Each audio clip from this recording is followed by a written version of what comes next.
Team Sako, hindi to magbabago. Lagi nyo pinanghawakan ng pangako na kahit kailan hindi to mapapako. Sila ay napakabuting mga tao, kaya kami ngayon sa inyo ay saludo. Dahil sa napakabusilak yung mga puso.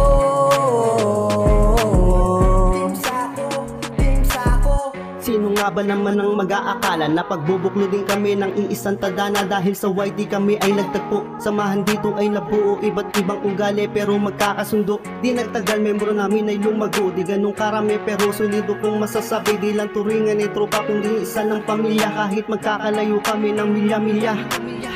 Team Sako, hindi to magbabago. Lagi nyo pinanghawakan ng pangako na kahit kailan hindi to mapapako. Sila ay napakabuting mga tao, kaya kami ngayon sa inyo ay saludo. Dahil sa napakabusilak yung mga puso.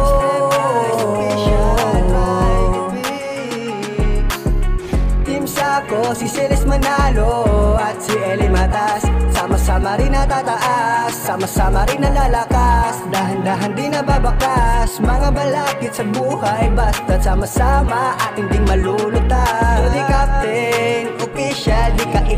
ila Justin 08. Team Sako, tatak mo sa iyong puso, hindi to magbabago kahit na malayo. Handang tumulong para sa pagbabago, handang tumulong para sa kababayan ko. Ako si RC ng Team Sako, aspero matalagang solido. Marbe Channel, mabait na Pilipino. Alexander Blas officially bigay ng